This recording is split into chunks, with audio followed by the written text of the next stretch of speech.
Halo teman-teman, kembali dengan saya lagi Felix, dan pada kesempatan kali ini saya akan melanjutkan bahasan kisah Sun Wukong dalam salah satu donghua terbaik, yaitu Si Xingqiu season keempat. Sedikit saya recap pembahasan pada bagian sebelumnya ya. Sun Wukong akhirnya telah berhasil mendapatkan pedang Kaisar Langit yang Dewa Rulai katakan dapat mengungkap kebenaran dari jatuhnya Kerajaan Langit. Tugas mereka berikutnya adalah memberikan pedang tersebut kepada Dewa Sasin. Namun Sun Wukong harus melanjutkannya seorang diri karena setelah membuat keributan di pengadilan, Raja Ashura menjadikan Dewa Rulai sebagai tahanannya. Sementara itu di Kerajaan Langit, Dewa Sasin yang sebelumnya begitu setia, perlahan-lahan juga mulai menyadari kalau Kaisar Langit telah menyimpang dari jalan kebenaran. Kaisar Langit yang tidak ingin rencananya berantakan, segera memerintahkan bawahannya untuk memburu Tan Zhangzang yang sekarang telah tiba di tanah retakan bumi demi merebut kembali api penyucian. Namun seperti biasa, sebelum kita lanjutkan ke bagian berikutnya, tidak lupa saya akan memberikan peringatan spoiler warning bagi kalian yang belum dan ingin menyaksikan donghuanya secara langsung karena konten kali ini mengandung spoiler. Dan baiklah, kalau kalian sudah siap, mari kita mulai.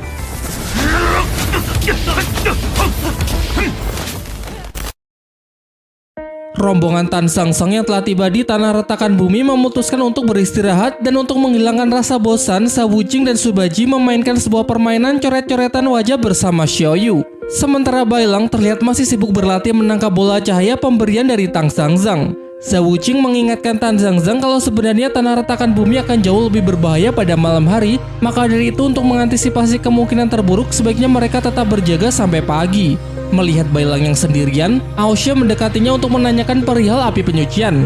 Tentu kita tidak lupa kalau Aosha ini memiliki niat jahat yang sedang ia sembunyikan, yaitu ingin mengambil api penyucian. Namun sampai saat ini ia belum tahu kalau api penyucian telah menjelma menjadi wujud Xiaoyu. Ia pun kemudian merayu Bai Lang dengan mengatakan kalau ia bersedia mengajarinya cara mengendalikan jiwa naga milik Tian Yuzong, asalkan Bai Lang mau memberitahunya di mana api penyucian ia sembunyikan. Namun sebelum Bai Lang sempat bercerita, tiba-tiba datang Xiaoyu yang begitu mengagetkan mereka. Xiaoyu kemudian menjelaskan kekagumannya kepada Aosha yang begitu pemberani karena dulu sewaktu masih kecil Aosha pernah bertempur melawan Garuda Merah. Terlebih lagi menurutnya keberanian Aosha untuk meninggalkan Istana Naga, kemudian pergi berkelana di dunia luar seorang diri merupakan perbuatan yang sangat keren. Tentunya Xiaoyu mengetahui semua cerita tersebut dari kakak angkatnya di suku Naga, yaitu Tian Yuzong, yang juga merupakan sahabat dekat Aosha sewaktu kecil. Bai Lang kemudian menambahkan kalau Xiaoyu ini adalah perwujudan dari api penyucian yang diubah wujudnya oleh Raja Naga dan dibesarkan di suku Naga. Dengan ini Aosha pun telah mengetahui keberadaan dari api penyucian sehingga ia tinggal mencari kesempatan yang bagus untuk bisa menculiknya. Tan Zhangzang kemudian menanyakan kepada Aosha apa yang sebenarnya terjadi di Istana Naga setelah dirinya tertangkap.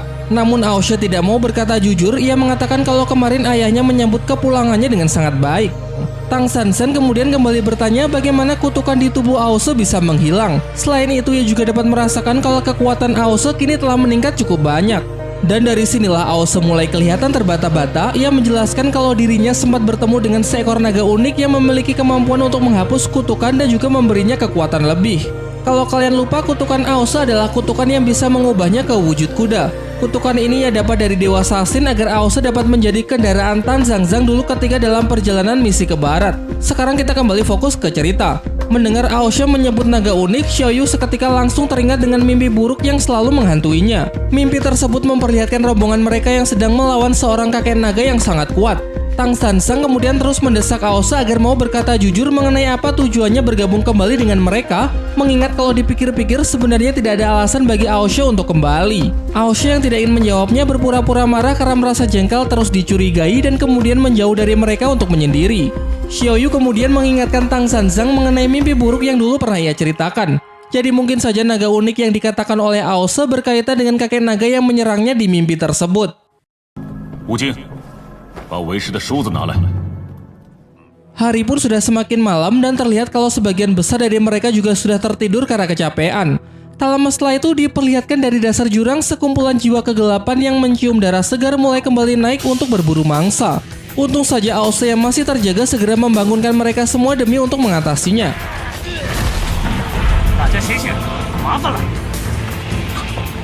Pertarungan pun tidak terhindarkan. Meski iblis-iblis ini lemah secara individu, namun kalau jumlahnya sebanyak ini cukup sulit juga untuk dihadapi. Tapi omong-omong, ini adalah satu-satunya film Sun Wukong di mana Tan Zhangzang bukan lagi jadi beban tim ya. Bisa dilihat bahwa ia cukup tangguh dalam pertempuran tersebut, bahkan ia juga turut bertanggung jawab untuk melindungi Xiaoyu yang memang paling lemah di antara mereka.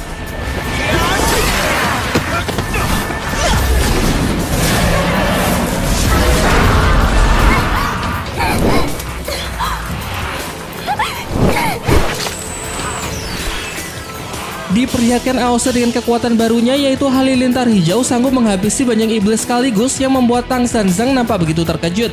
Namun sayangnya niat baik Aose tidaklah tulus, ia memiliki tujuan tersembunyi yaitu menculik Xiaoyu. Dan seluruh kekacauan ini menjadi kesempatan yang sangat bagus untuk melakukannya. Setelah pasir menyingkir, Bailang terlihat cukup panik karena Xiaoyu tiba-tiba menghilang. Di saat yang bersamaan Aose juga tidak ada, sehingga kini sudah jelas alasan Aose kembali bergabung dengan mereka adalah untuk mengincar api penyucian. Menyadari hal itu, Tan Zhangzhang pun segera memerintahkan semuanya untuk melakukan pengejaran, mengingat Aose pasti belum jauh dari tempat ini. Sementara itu diperlihatkan Aose yang telah berhasil menculik Xiaoyu membuatnya pingsan dan mengidongnya untuk menjauh dari rombongan Tang Sanzang. Setelah dirasa tempat ini cukup aman, ia pun bersiap untuk memberikan sinyal kepada kakek Nacha sang naga legendaris agar api penyucian bisa segera ditukarkan dengan Aoling. Namun terdengar dari monolognya bahwa sebenarnya Aose juga tidak menyangka kalau ia akan mengkhianati Tang Sanzang. Tapi sekarang itu semua tidak lagi begitu penting karena setelah ia memanggil naga legendaris maka ia bisa mendapatkan kebebasannya kembali. Sesaat setelah sinyal Aose tembakan ke langit, sang naga legendaris pun segera muncul. Aose menjelaskan bahwa ia sudah berhasil membawa apa yang diinginkan oleh sang kakek naga sehingga sesuai kesepakatan ia ingin Aoling bisa secepatnya dibebaskan. Kakek Nacha pun terlihat senang melihat kerja bagus Aose. Ia kemudian mendekat namun Aose menghalanginya karena janji untuk membebaskan Aoling masih belum dipenuhi. Aose bahkan mengancam akan menjatuhkan api penyucian ke dalam jurang tak berdasar jika kakek Nacha tidak juga membebaskan Aoling. Sayangnya kakek Nacha sama sekali tidak takut dengan ancaman tersebut, justru ialah yang mengancam balik dengan mengatakan bahwa Aose lah yang harus mematuhinya. Menyadari perbedaan kekuatan yang terlalu jauh, Aose pun juga sama sekali tidak bisa berbuat apa-apa. Ia hanya bisa terdiam melihat sang kakek naga yang sudah mulai menyerap inti kekuatan dari Xiaoyu. Namun secara mengejutkan ketika dalam proses penyerapan, Xiaoyu tiba-tiba berubah menjadi pasir yang mana kemungkinan ini adalah perbuatan dari Sha Wuqing untuk mengkelabuinya. Hal tersebut jelas membuat kakek Nacha menjadi sangat murka karena merasa sudah dibohongi. Ia kemudian menunjukkan jiwa naga Aoling yang masih menjadi tawanannya untuk mengancam Aoshe. Aoshe pun memohon agar ia diberi satu kesempatan lagi untuk mencuri api penyucian. Namun di saat yang bersamaan datanglah Tang Sanzang yang akhirnya tahu tujuan Aoshe kembali bergabung dan sebenarnya Aoshe juga terpaksa melakukannya. Ia menambahkan bahwa harusnya Aoshe jujur sejak awal karena ia pasti akan bersedia untuk membantu. Tetapi niat baik Tang Sanzang tidak disambut ramah oleh Aoshe. Ia malah mengatakan kalau Tang Sanzang ini selalu merasa benar sendiri, baik 16 tahun yang lalu maupun saat ini.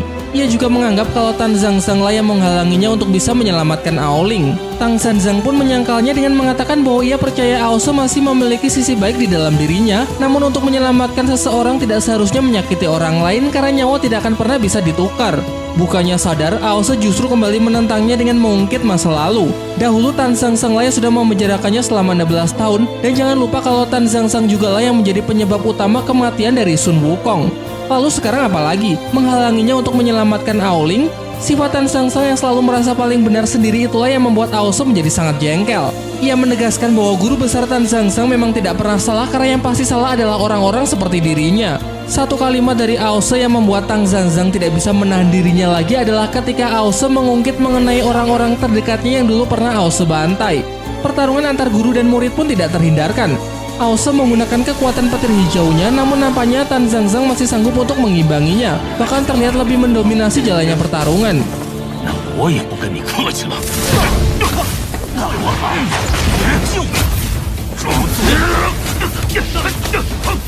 Tidak jauh dari lokasi mereka, Xiaoyu bersama yang lain cuma menyaksikan perseteruan tersebut karena menurut Subaji gurunya saja sudah cukup untuk mengatasi Aoshe.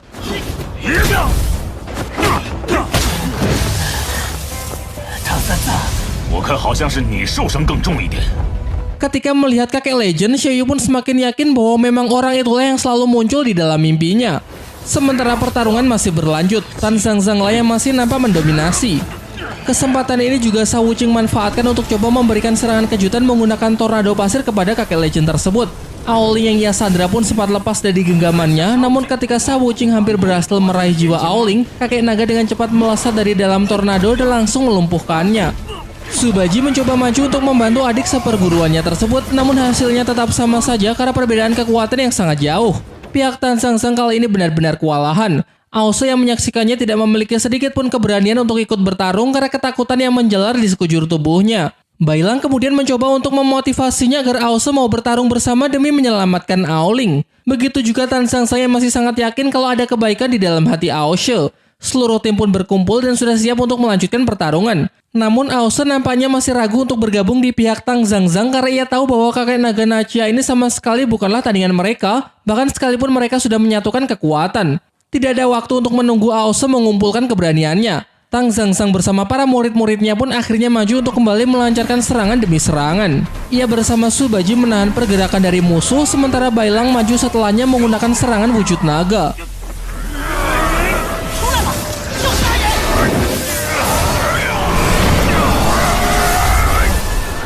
Aura yang sangat dahsyat menyelimuti seluruh area tersebut. Tetapi sayangnya meski sudah digempur dengan serangan yang begitu dahsyatnya, sang kakek naga legendaris masih saja sanggup bertahan. Bahkan ia mampu membalikan serangan yang membuat tim Tang Zhangzhang jauh terpental. Menyisakan Xiaoyu yang kini tinggal berdiri sendirian. Ia sempat melambai ke arah Aoshe berharap pangeran naga tersebut memiliki sedikit keberanian untuk menolongnya. Sayangnya rasa takut masih saja menghantui diri Aoshe sehingga ia tetap tidak bergerak sedikit pun untuk membantu. Untung saja masih ada Sawuji dengan kekuatan elemen pasirnya cukup tangguh untuk melindungi Xiaoyu. Kakek Nacha memperingatkan mereka agar segera menyerah, percuma saja jika terus melawan karena ia akan menunjukkan kehebatan dari kekuatan naga yang sesungguhnya. Meski tanpa Aoshe, tim Tang Zhangzhang kembali maju untuk menyerang kakek naga tersebut. Kali ini menggunakan transformasi naga apinya, Bailang menyerang terlebih dahulu. Diikuti oleh Subaji sampai Tang Zhangzhang memiliki kesempatan untuk mengunci musuh.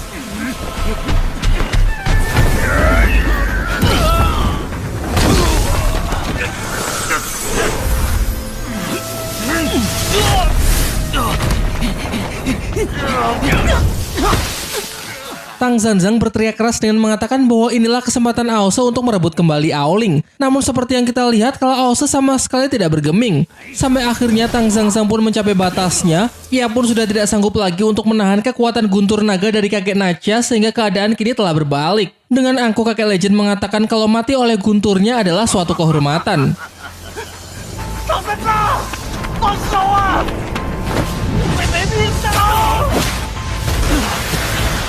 Meskipun terbilang cukup terlambat, pada akhirnya Aoshe pun berhasil melawan rasa takutnya dan bergerak maju untuk membantu Tang Zhangzhang. Kesempatan ini kemudian dimanfaatkan oleh Sawuching untuk merilis teknik segel rantai pasir. Rantai pasir diikatkan pada bongkahan batu yang kemudian Subaji lempar untuk menjatuhkannya ke dalam jurang tanpa dasar. Gemuruh guntur pun seketika langsung berhenti yang menandakan kalau sang kakek naga Nachia kini telah berhasil mereka lumpuhkan. Tang Zhangzhang kelelahan dan kehabisan tenaga, namun perjuangannya tidak sia-sia karena ternyata ia telah berhasil merebut kembali jiwa Aoling dari tangan kakek Nacha. Ia lalu menyerahkannya kepada Aoshe dan mulai dari sinilah Aoshe telah kembali mendapatkan kepercayaannya sebagai salah satu murid dari Tang Zhangzhang. Sawuching kemudian menyarankan agar mereka secepatnya meninggalkan wilayah tanah retakan bumi, yang mana Aoshe pun juga berharap demikian karena menurutnya kakek naga Nachia sama sekali belum mati. Serangan barusan hanya bisa menahannya sementara waktu sehingga mereka harus segera pergi dari tempat ini sebelum ia kembali. Sambil terus berlari, Tang Zhangzhang menceritakan mengenai kecurigaannya kepada Aoshe sejak awal, tepatnya ketika Aoshe mengatakan kalau ia sempat bertemu dengan naga unik. Tang Zhangzhang pun segera memerintahkan Wu Jing untuk mengambilkan sisirnya. Ini merupakan sebuah kode untuk melaksanakan rapat darurat yang mana kode ini memang dibuat sebelum Aoshe kembali bergabung. Dalam diskusinya, Tang Zhangzhang menjelaskan kalau ada yang aneh pada Aoshe. Dia sengaja mendekati Bailang untuk menanyakan mengenai api penyucian, terlebih lagi setelah kutukannya hilang apa yang menjadi alasan Aoshe kembali bergabung dengan mereka untuk melakukan perjalanan ke barat. Sehingga dari sini dapat disimpulkan bahwa Aoshe mempunyai niat buruk tersembunyi yang kemungkinan menargetkan Xiaoyu. Maka dari itulah untuk sekedar berjaga-jaga, ia menduplikat wujud Xiaoyu dengan kekuatan pasir milik Sawuching agar Xiaoyu bisa tetap aman. Subaji menyarankan agar sebaiknya melawan Aoshe secara langsung sebelum bocah itu bertindak lebih jauh. Namun Tang Zhangzhang menolak karena menurutnya akan lebih mudah jika bersekongkol terlebih dahulu dengan Aoshe untuk mengungkap apa sebenarnya yang bocah itu rencanakan. Tang Zhangzhang kemudian juga menegaskan bahwa apapun rencana Aoshe, ia masih percaya kalau Aoshe sama sekali tidak memiliki niat yang benar-benar jahat. Dan sekarang sudah terbukti kalau Aoshe melakukan itu atas dasar terpaksa demi menyelamatkan Aoling, sahabatnya sedari kecil.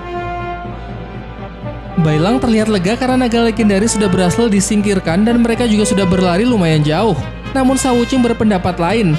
Menurutnya situasi mereka saat ini masih belum aman karena ia dapat merasakan kalau segel rantai yang ia ikatkan kepada kakek Nacha kini telah berhasil dihancurkan.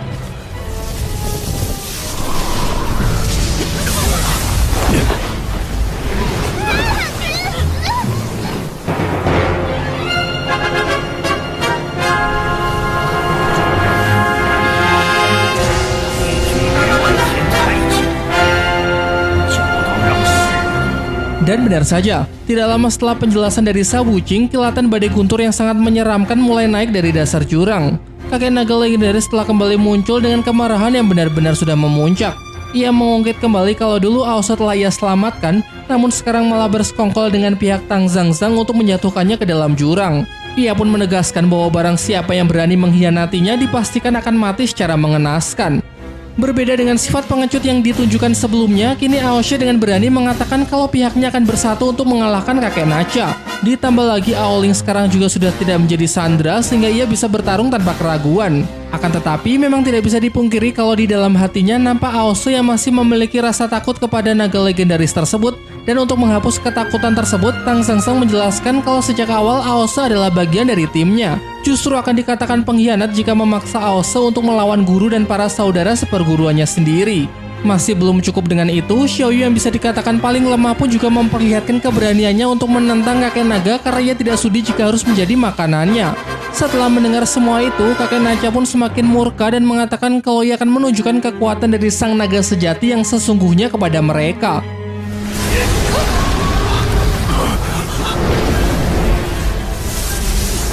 Kakek Nacha menciptakan badai petir dengan dirinya sebagai pusat yang menekan seluruh tim Tang Zhangzang. Sadar bahwa akan percuma saja jika terus seperti ini, Aosha berinisiatif untuk maju menyerang terlebih dahulu. Namun sayangnya serangan tersebut sia-sia karena pada dasarnya kekuatan yang dimiliki oleh Aosha sebagian pemberian dari kakek Nacha. Alhasil Aosha lah yang justru terdesak.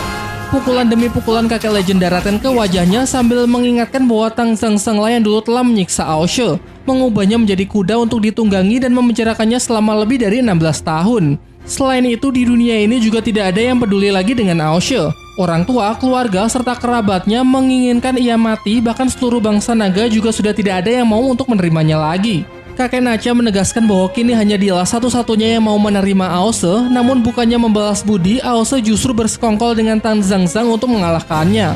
Kakek Nacha yang emosi nyaris menyerang Aosha dengan serangan mematikan, masih beruntung Subaji datang untuk menghalaunya. Subaji juga mengatakan kalau apa yang dilakukan oleh Aosha tidaklah salah karena demi untuk melindungi orang lain. Dia bukanlah orang pengkhianat melainkan adalah sahabatnya. Sa Wuqing pun juga maju untuk membantu. Ia nyaris mendapatkan serangan mematikan, untung saja ia sempat mengubah tubuhnya menjadi pasir karena kalau tidak maka tubuhnya pasti sudah hancur berkeping-keping. Di kala lengah, Biksu Tang Zhangzang langsung masuk untuk melancarkan serangan dan tidak sempat diantisipasi oleh sang kakek legend. Diperlihatkan badai yang berangsur-angsur menghilang karena nampaknya pukulan telak dari Tang Zhangzang cukup untuk membuatnya jatuh pingsan. Namun situasi tidak lantas membaik. Tidak lama setelah mereka menarik nafas lega, ratusan jiwa kegelapan kembali naik ke permukaan untuk berburu mangsa, dan keadaan mungkin akan menjadi lebih sulit mengingat sebagian besar dari mereka sudah terluka serta kelelahan.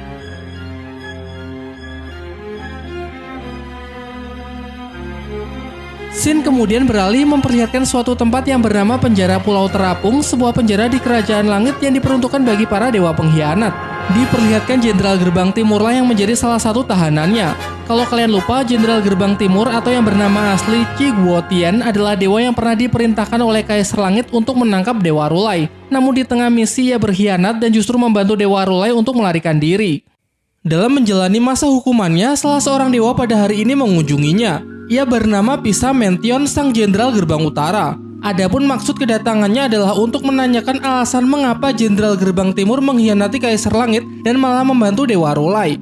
Jenderal Gerbang Timur kemudian menjelaskan bahwa Dewa Rulai bukanlah seorang pengkhianat, melainkan justru Kaisar Langitlah yang sudah menyimpang dari jalan kebenaran. Ia menduga kalau hal ini karena adanya jiwa-jiwa kegelapan yang sedang bersembunyi dan menunggu waktu yang tepat untuk meruntuhkan Kerajaan Langit. Jenderal Gerbang Timur juga mengungkapkan penyesalannya karena tidak menyadarinya dari awal. Kini harapan terakhirnya hanyalah Dewa Rulai yang ia percaya akan dapat menghentikan semua kekacauan tersebut. Namun karena suatu alasan, Jenderal Gerbang Timur enggan untuk menjelaskan lebih lanjut lagi. Ia cuma bisa berpesan kepada Jenderal Gerbang Utara agar tetap waspada dan selalu berhati-hati. Setelah Jenderal Gerbang Utara meninggalkannya, ia mengingat kembali peristiwa pada 300 tahun yang lalu dalam pertempuran melawan bangsa Ashura. Kala itu ia bertempur di garis depan dan turut membantu sang Kaisar Langit untuk menghadapi Lawu Hao, sang Raja Ashura.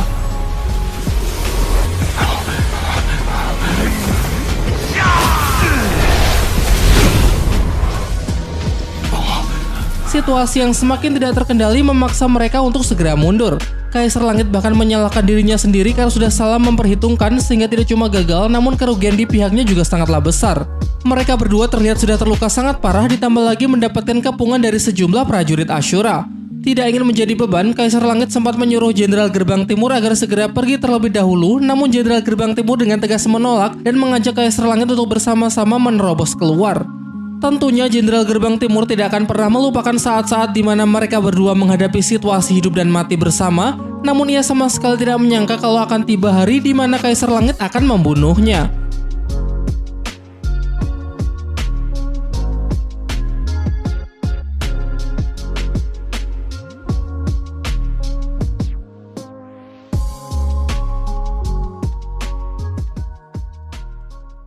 Berlatar tempat di Kerajaan Langit, seorang pelayan istana terlihat sedang membersihkan kediaman milik Dewa Assassin. Secara tidak sengaja ia menemukan sebuah gulungan mengenai penyelidikan dari Dewa Assassin terhadap kasus pembunuhan pelayan istana pada beberapa tahun yang lalu. Mungkin kalau kalian lupa, di season 3 kemarin terdapat scene flashback yang memperlihatkan seorang pelayan istana yang bernama Miluli meninggal secara mengenaskan di kediaman Jenderal Gerbang Timur, dan diduga kuat kalau kejadian tersebut berkaitan erat dengan jiwa-jiwa kegelapan yang mulai menerobos Kerajaan Langit. Sekarang kita kembali fokus ke cerita. Pelayan istana yang tadi membersihkan ruangan Dewa Assassin ternyata adalah mata-mata suruhan dari Kaisar Langit. Ia segera menuju aula bayangan untuk menginformasikan bahwa Dewa Assassin nampaknya mulai mencurigai Kaisar Langit. Yang mana Dewa Assassin menyelidiki kembali kematian dari pelayan Miluli dan mencoba mengkaitkannya dengan perubahan sifat dari Kaisar Langit. Mengetahui hal tersebut, Kaisar Langit disarankan untuk segera menyingkirkan Dewa Assassin sebelum Dewa Assassin mengacaukan rencananya. Namun Kaisar Langit menolak dan mengatakan bahwa ia belum ingin menyingkirkannya karena ia masih membutuhkan kekuatannya. Selain itu, Kaisar Langit juga dapat merasakan kalau Dewa Rulai sudah mulai bergerak lagi. Bahkan telah berhasil mengambil pedangnya di Kerajaan Ashura. Menurutnya menyingkirkan Dewa Assassin sekarang hanya akan mengurangi kekuatan tempur di Kerajaan Langit karena kesetiaan dari Dewa Assassin untuk saat ini masih bisa ia manfaatkan. Sekelompok pelayan terlihat sedang berjalan menyusuri lorong istana. Bawahan Kaisar Langit, sebut saja pria jubah hitam, terlihat sedang mengintai mereka. Ia kemudian menculik salah seorang pelayan dengan tujuan untuk memancing Dewa Assassin. Dan benar saja, di ruangannya Dewa Assassin mulai dapat merasakan kehadiran dari nafas jiwa kegelapan. Ia keluar untuk mencoba menyelidikinya dan mendapati pria berjubah hitam yang sedang melarikan diri dengan menculik seorang pelayan istana. Dewa Assassin pun segera menghadangnya dan menanyakan identitas dari orang tersebut serta siapakah yang telah mengirimnya ke tempat ini. Namun si pria berjubah hitam menolak menjawab dan lebih memilih untuk memulai perkelahian.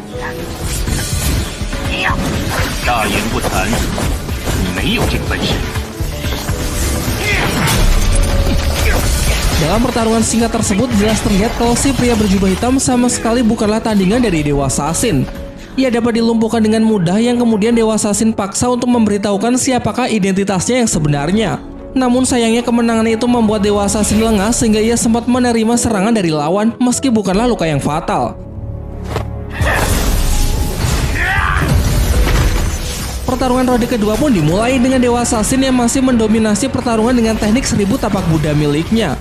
Terjadilah bentrokan yang cukup dahsyat antar teknik mereka, namun setelah ledakan berhenti terlihat tinggal Dewa Assassin yang sendirian karena si pria berjubah hitam telah berhasil melarikan diri. Beberapa pelayan yang menyaksikan kehadiran dari Dewa Assassin berteriak histeris persis seperti para fans yang sedang melihat idolanya. Dengan sikap coolnya, Dewa Assassin bergegas pergi untuk mencari jejak dari si pria berjubah hitam, barangkali belum jauh meninggalkan Kerajaan Langit. Dan benar saja, jejak dari auranya masih dapat ia ikuti hingga membawanya tiba di kediaman dari Dewa Erlang. Namun kebetulan pada malam ini Dewa Erlang sedang tidak berada di sana. Ia kemudian lanjut mengikuti aroma dari jiwa kegelapan dan betapa mengejutkannya ketika di dalam lemari ia menemukan seorang pelayan istana yang mati dengan mengenaskan. Tidak lama setelah itu seorang pelayan lain berlari mencarinya untuk mengabarkan bahwa Kaisar Langit ingin Dewa Assassin segera menghadap. Dan sekedar informasi, pelayan ini adalah mata-mata dari Kaisar Langit sebelumnya ya. Menanggapi panggilan tersebut, Dewa Assassin segera pergi menuju tempat Kaisar Langit untuk menanyakan alasan dirinya dipanggil. Kaisar Langit kemudian menjelaskan bahwa ia sudah tahu kalau barusan terdapat jiwa kegelapan yang muncul dan berhasil melarikan diri. Ia kemudian mengungkapkan kekhawatirannya mengenai jiwa kegelapan yang menjadi dalang dari kematian serta hilangnya para pelayan istana. Terkait dengan hal itu, Kaisar Langit memberitahu Dewa Assassin bahwa sebenarnya ia sudah tahu kalau jiwa-jiwa kegelapan sedang mengintai di Kerajaan Langit, dan secara diam-diam Kaisar Langit pun juga sudah menyusun sebuah rencana untuk melawan jiwa-jiwa kegelapan tersebut. Dewa Assassin kemudian bertanya mengapa dirinya baru diberitahu sekarang. Kaisar Langit menjawab bahwa hal itu ia lakukan secara rahasia dengan harapan ia bisa lebih mudah mengecoh musuh. Menurutnya jiwa-jiwa kegelapan ini sangatlah pandai dalam hal menyamarkan diri di antara para prajurit, pelayan istana, bahkan dewa tingkat tinggi sekalipun, sehingga akan sulit membedakan mana kawan dan mana lawan. Termasuk rekan yang sangat loyal, mungkin saja hatinya sudah dirasuki oleh niat busuk dari jiwa kegelapan. Dan satu-satunya dewa yang masih bisa ia percaya hingga saat ini hanyalah Dewa Assassin seorang. Tidak terkecuali Dewa Erlang yang padahal sangat setia. Kaisar Langit katakan juga telah jatuh ke dalam jiwa kegelapan. Sekedar pendapat pribadi, Kaisar Langit ini benar-benar pendongeng yang handal ya. Kalian juga pasti sudah tahu kalau pria berjubah hitam tadi adalah orang suruhannya untuk memfitnah Dewa Erlang. Bisa-bisanya sekarang ia memutarbalikkan fakta dan justru mengatakan kalau para dewa lah yang telah dirasuki oleh jiwa-jiwa kegelapan. Dan tentu saja hal ini ia lakukan untuk memperdaya Dewa Assassin serta demi menutupi fakta bahwa sebenarnya Kaisar Langit lah yang menjadi dalang dari semua kekacauan ini. Kita kembali fokus ke dalam cerita. Setelah mengarang dongeng untuk memanfaatkan Dewa Assassin, Kaisar Langit langsung menuju aula bayangan untuk menemui para bawahannya. Di ruangan tersebut juga terdapat salah seorang pelayan istana yang sudah mereka bunuh. Di sini akhirnya juga terungkap masing-masing wajah dari bawahannya Kaisar Langit ya, meski sayangnya nama-nama mereka masih belum di-spill. Si pria jubah hitam mempertanyakan keputusan dari Kaisar Langit yang menggunakan cara ribet, alih-alih sebenarnya bisa langsung saja bunuh Dewa Assassin.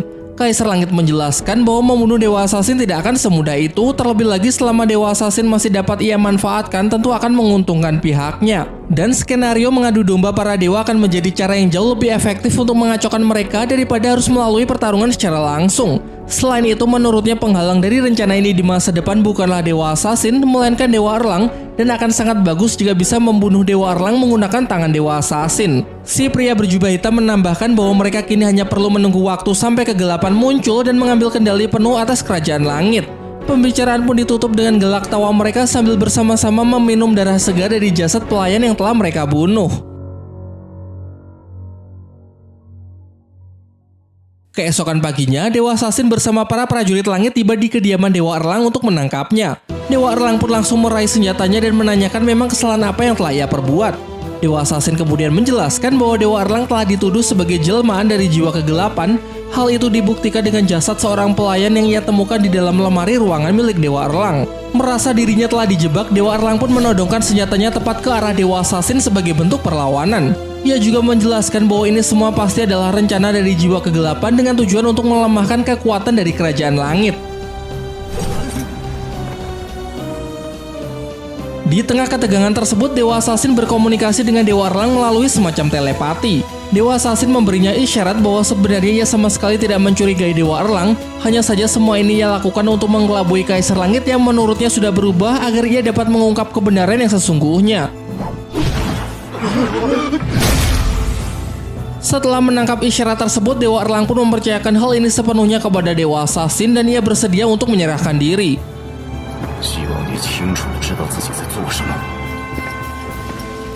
Setelah berhasil menangkap Dewa Erlang, Dewa Assassin segera memberikan perintah kepada para prajurit untuk melanjutkan perburuan jiwa kegelapan di seluruh wilayah kerajaan langit.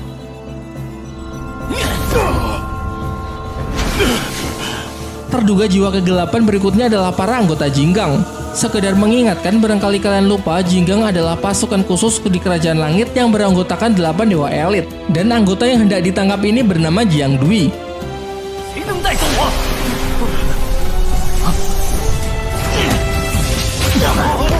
Ia sempat memberikan sedikit perlawanan meski pada akhirnya ia harus menyerah karena perbedaan kekuatan yang terlalu besar. Tidak cuma dari kalangan dewa, para prajurit dan pelayan istana pun juga tidak luput dari kasus jiwa kegelapan. Hal ini membuat Guang Mutian atau Jenderal Gerbang Barat naik pitam karena para pelayan di kediamannya juga ikut ditangkap. Ia pun menyalahkan Dewa Assassin karena menurutnya sudah sangat keterlaluan dengan mencurigai ribuan orang di kerajaan langit sebagai jiwa kegelapan dan menangkap mereka hingga penjara terapung menjadi penuh. Dewa Assassin kemudian menjelaskan kalau ia juga tidak punya pilihan lain mengingat sulitnya mengidentifikasi jiwa-jiwa kegelapan karena mereka ini sangatlah pandai dalam hal berkamuflase. Jadi daripada mengambil resiko, setidaknya hanya ini yang bisa ia lakukan untuk memastikan kerajaan langit bersih dari makhluk jahat. Di sudut yang lain diperlihatkan Sun Wukong yang kini telah tiba di kerajaan langit. Setelah kemarin berhasil mendapatkan pedang Kaisar Langit di kerajaan Ashura, Dewa Rulai kemudian menyuruhnya untuk menyerahkan pedang tersebut kepada Dewa Assassin. Namun meski ia sudah melihat Dewa Assassin, ia masih belum ingin menemuinya karena ia mau jalan-jalan terlebih dahulu untuk bernostalgia. 天宫，我孙悟空又回来了。 Sementara itu di Aula Bayangan dijelaskan kalau Dewa Assassin kini sedang bertugas untuk memburu jiwa-jiwa kegelapan di seluruh wilayah Kerajaan Langit. Banyak dewa besar yang telah ditangkap, bahkan termasuk Dewa Erlang. Kaisar Langit menambahkan kalau rencananya telah berjalan sangat mulus dengan keberhasilannya memperdaya Dewa Assassin yang membuat dewa tersebut benar-benar sudah kehilangan akal sehatnya. Dan jika nanti peran dari Dewa Assassin sudah dianggap selesai, maka Kaisar Langit sendirilah yang akan membunuhnya. Juga setelah semua dewa yang berada di penjara terapung sudah berhasil ia lenyapkan, barulah bisa membuat Kerajaan Langit benar-benar dipenuhi oleh kekuatan kegelapan sepenuhnya. Sementara itu, Sun Wukong yang penasaran mengikuti para prajurit yang telah ditangkap dan dibawa ke penjara terapung. Di sini ia dibuat cukup terkejut ketika melihat Dewa Erlang, dewa besar yang memiliki loyalitas tinggi terhadap Kerajaan Langit, sekarang justru menjadi salah satu tahanan di penjara terapung.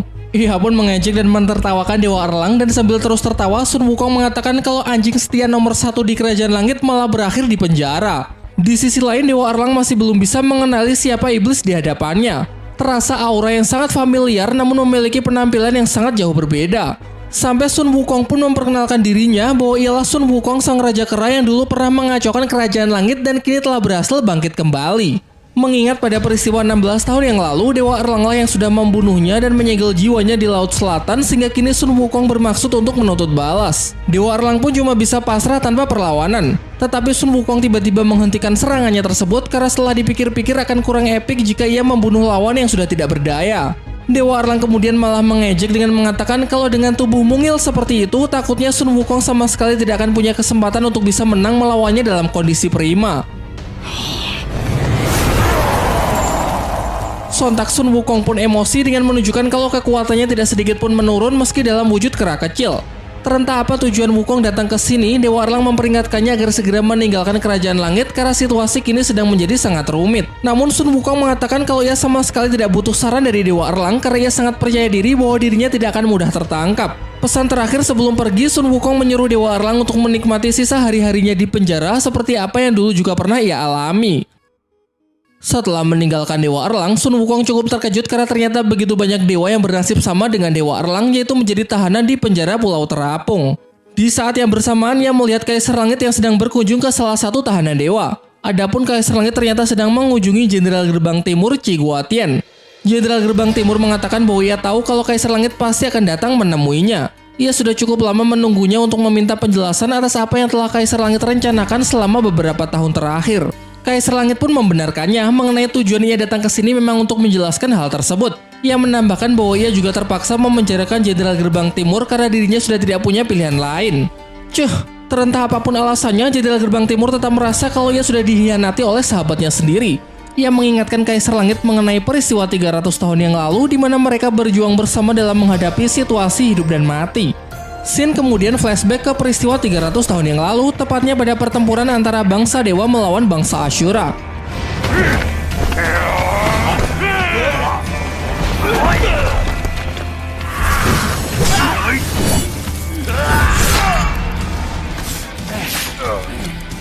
Kala itu pihaknya mengalami kerugian yang sangat besar, ribuan pasukannya tewas dan hanya tersisa beberapa dewa termasuk dirinya itu pun sudah kelelahan dan terluka parah. Diperlihatkan beberapa prajurit Ashura yang masih berusaha untuk membunuhnya dan untung saja ia masih punya cukup tenaga untuk bisa mengatasinya. Namun tidak lama setelah itu muncul Lao Hao, sang raja Ashura yang tengah bersiap untuk menyerangnya. Terjadilah bentrokan dahsyat yang nyaris menewaskan Kaisar Langit. Masih beruntung Jenderal Gerbang Timur berhasil tiba tepat waktu dan masih sempat untuk mengcovernya. Sin kembali ke masa sekarang. Kaisar Langit melepaskan rantai yang mengikat Jenderal Gerbang Timur sambil menegaskan bahwa ia masih sangat ingat ketika dulu Jenderal Gerbang Timur datang untuk menyelamatkan nyawanya. Ia juga mengungkapkan penyesalannya karena saat itu ia sudah salah memperhitungkan kekuatan dari bangsa Ashura yang menyebabkan banyak pihaknya gugur dalam medan perang. Selain itu, ia juga mengalami luka yang sangat parah yang membuatnya sadar bahwa kekuatannya masih sangatlah lemah untuk bisa memimpin Kerajaan Langit. Namun pada akhirnya ia telah menemukan sebuah solusi untuk memperoleh kekuatan yang jauh lebih besar, yaitu jatuh ke dalam jiwa kegelapan.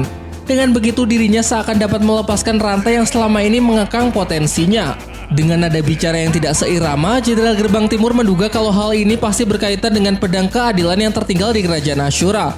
Pedang tersebut memiliki semacam kuasa untuk membatasi kegelapan sehingga saat Kaisar Langit sudah tidak lagi memilikinya, maka dengan mudah jiwa kegelapan bisa merasuki tubuhnya. Namun Kaisar Langit menentangnya dengan mengatakan kalau sekarang ia sudah sangat puas sehingga ia merasa tidak lagi membutuhkan pedang tersebut. Sontak hal ini membuat Jenderal Gerbang Timur menjadi begitu emosi. Dengan tegas ia mengatakan bahwa sampai kapanpun ia akan selalu menentang jiwa kegelapan sehingga sekarang tidak ada pilihan lain selain mengalahkan Kaisar Langit dalam pertarungan.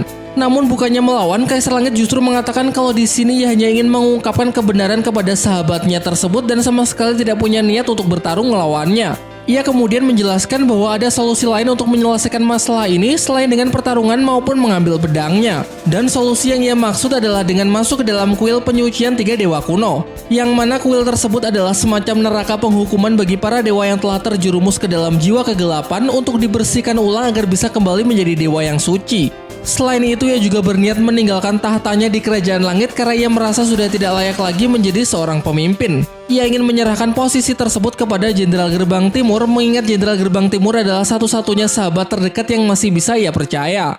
Setelah mendengar pernyataan dari sang Kaisar Langit, nampaknya membuat Jenderal Gerbang Timur berempati. Dan andai saja Kaisar Langit mau berterus terang sedari awal, maka ia pasti akan membantunya. Penghapusan dosa seperti apa yang sudah dijelaskan merupakan mimpi buruk bagi para dewa karena prosesnya yang sangatlah menyakitkan. Maka dari itu sebagai seorang sahabat, Jenderal Gerbang Timur bersedia untuk membantunya mengambil jalan lain. Ia menyarankan agar Kaisar Langit tidak perlu meninggalkan tahtanya, umumkan saja tentang pemulihan tertutup dan ia akan membantunya untuk menjaga kerahasiaan ini dari orang lain sehingga tidak akan ada yang tahu kalau Kaisar Langit telah jatuh menjadi jiwa kegelapan. Mendengar ketulusan dari sahabat di hadapannya yang mau membantunya begitu banyak membuat Kaisar Langit menjadi sangat terharu. Namun inilah kelemahan fatal yang dimiliki oleh Jenderal Gerbang Timur, yaitu sifat lemah lembutnya, dan hal inilah yang dimanfaatkan dengan baik oleh Kaisar Langit yang memang benar-benar sudah terjerumus ke dalam jiwa kegelapan. Jadi penyesalan yang tadi telah ia ungkapkan semuanya adalah omong kosong yang sengaja ia buat untuk melemahkan pertahanan dari Jenderal Gerbang Timur. Akan cukup sulit jika harus bertarung secara langsung sehingga dengan cara ini ia pasti bisa membunuhnya. Bahkan emosi masih menjadi kelemahan dari dewa kuat seperti Jenderal Gerbang Timur dan hanya dengan menjadi jiwa kegelapan maka Kaisar Langit bisa menghilangkan semua perasaan tersebut agar bisa menjadi jauh lebih kuat.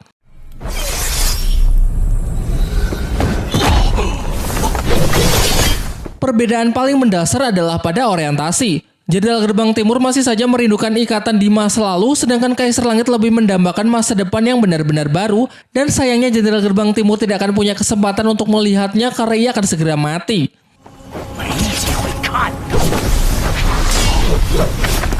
Namun sepersekian detik sebelum pedang menembus jantung, sebuah tongkat emas menghalaunya dan sudah jelas bahwa ini adalah perbuatan dari sang Raja Keras Sun Wukong. Terasa dari aura iblisnya, Kaisar Langit langsung dapat menyadari kalau Sun Wukong ternyata benar-benar telah berhasil lahir kembali. Jenderal Gerbang Timur pun juga dapat merasakannya, meskipun dalam wujud yang jauh berbeda, aura segila ini mustahil dimiliki oleh iblis lain.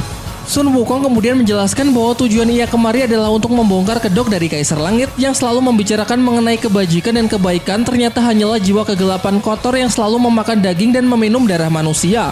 Berpura-pura baik dengan memberikan perintah untuk mendapatkan api penyucian demi keseimbangan dunia, namun sebenarnya hanya untuk memenuhi nafsunya belaka.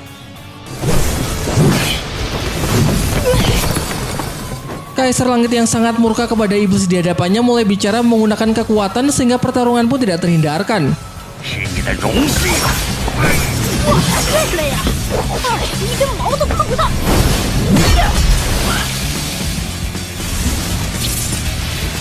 Dengan menggunakan ratusan pedangnya, ia menekan Sun Wukong tanpa membiarkannya untuk melancarkan serangan balasan. Namun sepertinya ia lupa kalau di belakang masih ada Jenderal Gerbang Timur. Sekuat tenaga Jenderal Gerbang Timur memukulnya hingga Kaisar Langit terlempar menghantam salah satu penjara terapung.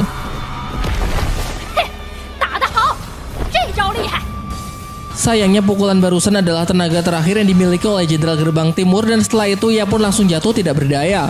Ia memperingatkan Sun Wukong agar segera pergi meninggalkan Kerajaan Langit, namun Sun Wukong menolak untuk pergi sendiri sehingga ia menggendong Jenderal Gerbang Timur untuk ikut bersamanya.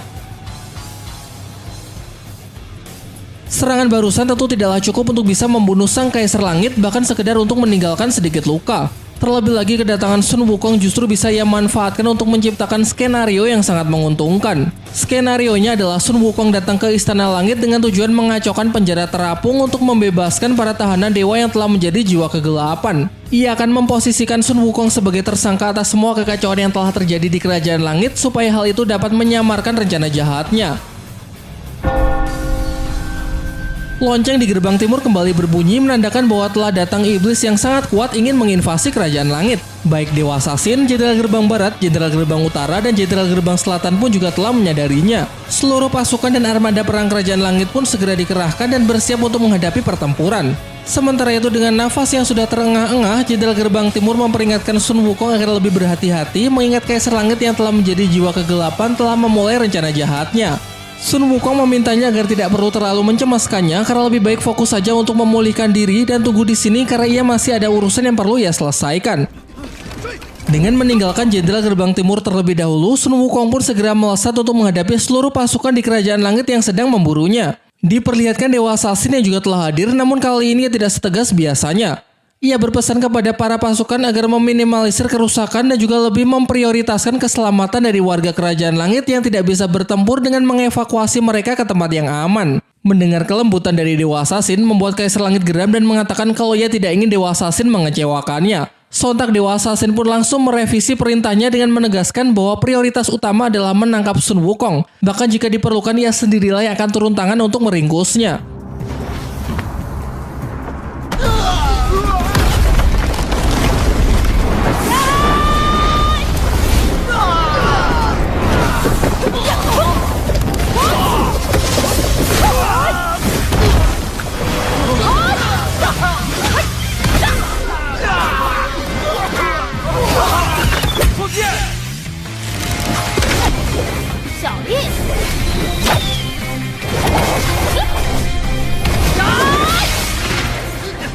Di saat yang bersamaan terlihat beberapa armada perang yang sudah mulai jatuh dan tentu saja ini adalah amukan dari Sun Wukong dengan motivasi ingin membongkar seluruh kebusukan yang ada di dalam Kerajaan Langit.